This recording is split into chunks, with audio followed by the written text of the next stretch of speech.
Hey guys, it's HMK once again, and I'm here with another Kingdom Hearts 3 trailer analysis video, but it's going to be a little bit different from what everyone else is doing and what I've done before, because, I was kind of a little bit tipsy the first time I did it, but, this video is going to target the little hidden secrets and little things that people might have missed in this Kingdom Hearts 3 trailer that we got from E3 2015. So a lot of cool things.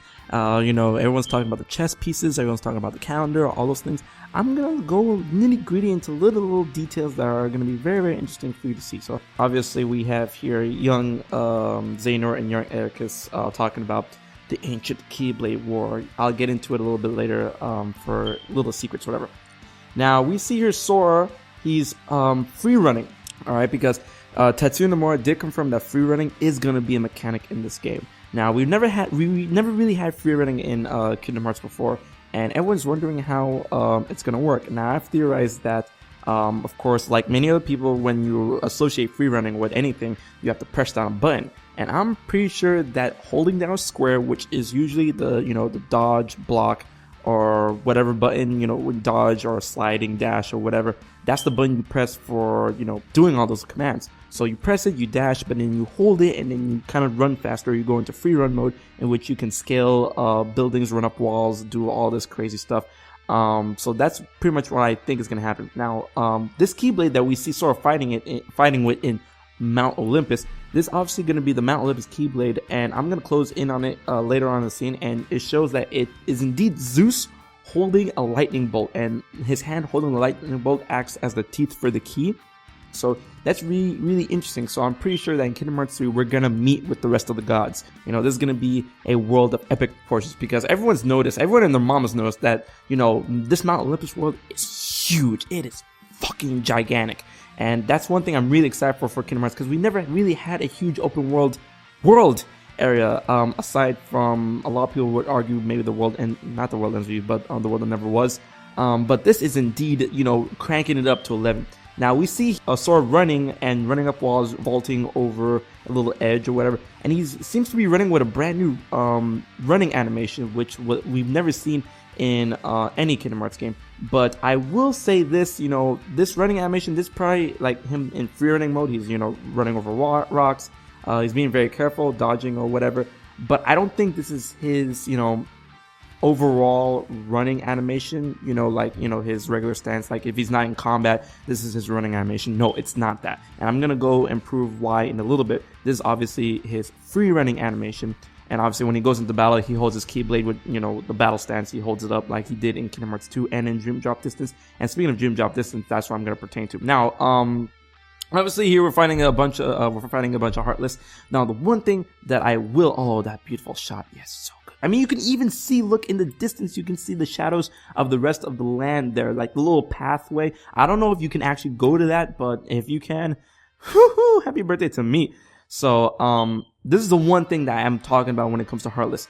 Heartless, in all of the games, up until now, apparently, all of the games, Heartless don't attack in formation. They do not work together. Yes, they get commanded by, other beings such as Ansem, Pete, Maleficent at certain points, but they never work together because they purely act and attack on instinct. For them to, work in formations like we're seeing here with the rams or the bulls or whatever, it is very, very, very peculiar, because that's how you would perceive how nobodies would act, because nobodies can think. They can plan, all that stuff. Heartless, they don't think, they don't plan, they don't, go into formations like this. So, I mean, I think there is something much deeper, to think about when it comes to Heartless in Kingdom Hearts 3. Are they getting smarter? Is Ansem, obviously Ansem is back. Is Ansem pulling the strings to make them, actually work together and stop being little derps and attack every which way? But we're going to have to wait and see. Now, obviously we have here the free running mechanic in full glory, where he's running up a wall in Mount Olympus, going after the Rock Titan. And I, think that, at this point in the Hercules world, we're finally going to, follow the movie, because in the first two worlds, it didn't really follow the movie that much. It was, it strictly was to the Olympus Coliseum and to the underworld in Kingdom Hearts 2. But in this version, I think we're going to follow the movie, in which we're going to have to battle all 4 Titans, or maybe all 5 Titans, to save Zeus or to save the gods, like in the movie. It's very, very interesting to think about, and maybe we'll finally get Hercules as a partner, but, in the Olympus worlds, we always get a Final Fantasy partner, so that's something to think about. Of course, we got flow motion here and attraction flow, but you know, everyone's been talking about that for the longest. Now we have Sora here in his amazing costume, dude. I love this costume so much, and the Tangle World. And once again, we have Heartless, the Dandelion Heartless, which once again pertains to the Heartless working together. That's something we don't see. That's something that they're not supposed to do, guys. You know, these bigger Dandelions are able to, like, you know, spawn off smaller Heartless and make them, you know, work and whatever. And finally, we get the two-shoe blaster, and it goes to the giant light cannon, which when you attack with it, it kind of looks like Ragnarok, because, you know, you do that one big burst and they burst in, like, you know, kind of a circle type deal and go into smaller bursts, kind of how Ragnarok or Ragnarok would work.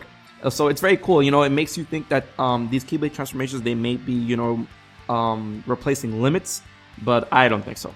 Now, one thing to notice is that, you know, everyone's been talking about this, but, you know, I gotta say, you know, the water, the blades of grass, they move around as Sora, you know, interacts with them, which is something, it's too crazy, man. Now we have the attraction flow, the great big pirate ship, and Nomura did state that attraction flows are going to be, you know, exclusive to the scenario and enemies in your area, so you can't really choose what attraction flow you use. You know, there's probably, like, you know, activate attraction flow, and whatever you get, and you don't regret. So, yeah.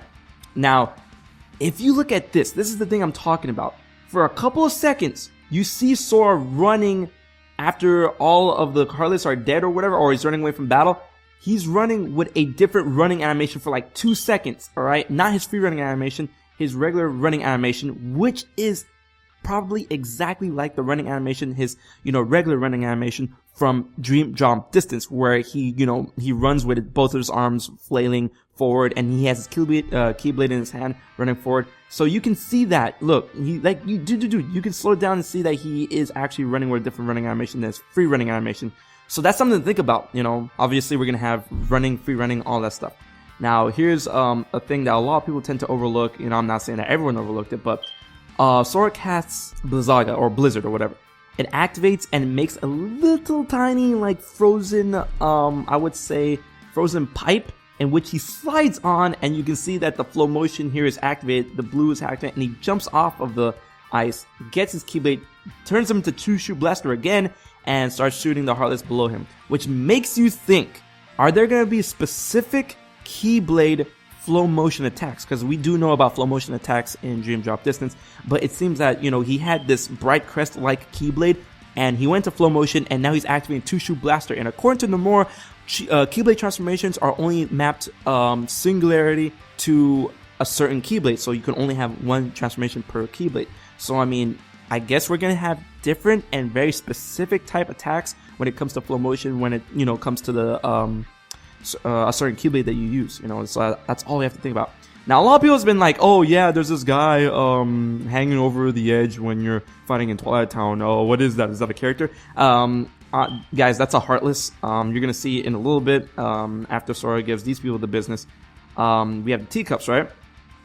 And if you look over there, you see the same Heartless, you know, trying to do some stuff. Now, this is where I'm gonna pause and try to zoom in really nicely, because, you know, this HD factor is so good. This actually shows the Keyblade in question close enough and enlarged, you know, when he's transforming it. There you see Zeus holding the lightning bolt. You know, this is gonna be the Olympus Keyblade. It's very, very cool, very, very detailed, very, very shiny. And obviously the Keyblade transformation for this is getting the lightning chariot and summoning like a astral version of Pegasus. And yeah, he's just giving the business. It's crazy. Now, we're back here at young Ericus and young Xehanort playing chess. And I should say that the version of chess they're playing is very, very weird, because it seems to be like 3D chess. You know, certain spaces are like higher than other spaces. You know, upon attack from below or some shit like that. I don't know. A lot of people have been looking at this crystal here. This crystal, apparently it's like, you know, very similar to the crystals we see in the Mirage Arena. I gotta say, maybe this is them before the Mirage Arena. Maybe that's how they trained. You know, of course, the Land of Departure is not a very, very big place, and at the same time, in certain matches in the Mirage Arena, you actually get transported to the Land of Departure. Does that have any connections with Kingdom Hearts 3 from Birth by Sleep? I'm not entirely sure. This is what I'm thinking. So I'm thinking that this is there for them to train. You know, this is how they train. when they have to train their arm, when they have to use their armor, practice with their armor or whatever, you know, the no heart armor and the armor of the master. And if you look closely, if you look very closely here at young Xehanort's attire, it's not exactly like how he had it in Dream Drop Distance and in Birth by Sleep when you see him very, very briefly. If you zoom in a little bit, you see obviously he's wearing some sort of a sleeveless coat that still has some sort of a hood, and maybe this is like precursor Organization 13 coat. But I will say this. You zoom in, you obviously see an X on his chest. What is that? The Recusant Sigil! And it seems very, very, very closely similar to Sora's Recusant Sigil shirt that he had in Dream Drop Distance. It looks almost identical, but maybe those are the sleeves, maybe it's tied together. I'm not entirely sure. You know, it's still like very hazy or whatever. And I gotta say, these graphics are fucking amazing. You can see the stitching in young Xehanort's wristband. That's crazy. That is just crazy. Now we obviously see the we still don't even have a name for this Keyblade, but it's Master Xehanort's Keyblade. Obviously we see the Eye of Darkness here, the goat, you know, the rumors about him being close to the foretellers. They all have their own Keyblade that has an animal associated to it, and we have the goat here, very demonic looking, very, you know, Satan-y and all that good jazz. And we have some words, I'm pretty sure this is not untranslatable at this point, but we have some words here. I'm pretty sure that this, you know, it's like an altar. It's like something they not really they worship or whatever, or something they like, you know, consider sacred, because, you know, young Xehanort did say in Kingdom Hearts 2.5 for the recoded cutscenes, you know, this is the most ancient Keyblade ever known. Maybe the other foreteller Keyblades got destroyed at some point during the Keyblade War. I'm not entirely sure, but, you know, this is, you know, very, very, very grisly, very, very, you know, grim, ominous type deal. Now, all of these chess pieces, yes, we all have been theorizing about these chess pieces to hell and back, yes. I'm gonna get another video on it, but I just like to point out, Vanitas, Sayax, Luxord in the back, maybe that's a musical note, Demix, and there's a lot of pieces that we don't know. We have an hourglass over there, young Xehanort, Master Xehanort with the goat. Okay, now this is the big kicker that everyone is talking about, alright? Here we have young Ericus. Everyone's complaining about his eyes, alright? Young Ericus, you know, apparently they're saying, oh, old Ericus had brown eyes. I wouldn't say brown, I would say, you know, because of the lighting or whatever, he does have black eyes. And in this, you obviously see he has black eyes, but with a hint of like silver or blue. His eyes are the same, black eyes, you know, it's just the lighting or whatever. And then everyone's like, oh yeah, but his eye color is different. His hair color is kind of different here if you want to pull that kind of crap. You know, obviously they're sitting next to a window with all the lighting or whatever, and his hair does seem kind of like, you know, like a lightish, bluish tint to the black area of it. Guys, he has black hair, it's just the lighting. He has black eyes, it's just the lighting. And in Birth by Sleep, old man Ericus, black hair, black eyes, same deal. Or, you know, very, very dark brown. You know, so, yeah, damn, he is so cute. Alright, and here, young Xehanort, everyone's complaining about his eyes not being fully yellow. I'm guessing, like, what I want to say is that, of course, they're not as yellow as we've seen them in Dream Drop Distance or Birth by Sleep. And they're not in the orange factor. It kind of has Xemnas or Ansem had them. It's kind of like an in-between type deal. It's a very, very, you know, confusing thing, but I do feel that, you know, those are the pure yellow, and I feel that Master Xehanort and all the other Xehanorts are going to have this new rendition of yellow. That's what I'm trying to say. It's like a new rendition of the yellow eyes of Xehanort, because with the whole Kingdom shader, the updated graphics, all that good stuff. So I think this is still the yellow eyes. It's the same yellow eyes we've seen from before. It's just, you know, updated and more clear or whatever, and that's what they're supposed to look like. You can even see from the outer rim, it's that yellow burst, you know. And then obviously we have the ending thing right here. We have, you know, Sora versus Master Xehanort in the final battle. And the one thing I like to point out, they're both on like black pieces. I mean black areas. Darkness versus darkness. I don't know. So that's my in-depth hidden secrets jazz about Kingdom Hearts 3. I hope you enjoyed it. If you guys seen anything or anything I might have missed, please leave in the comment section below, and I'll be sure to make a video about it. And until next video, I've been HMK. I hope you're hyped for this game. I know I am, and I'll check you guys later.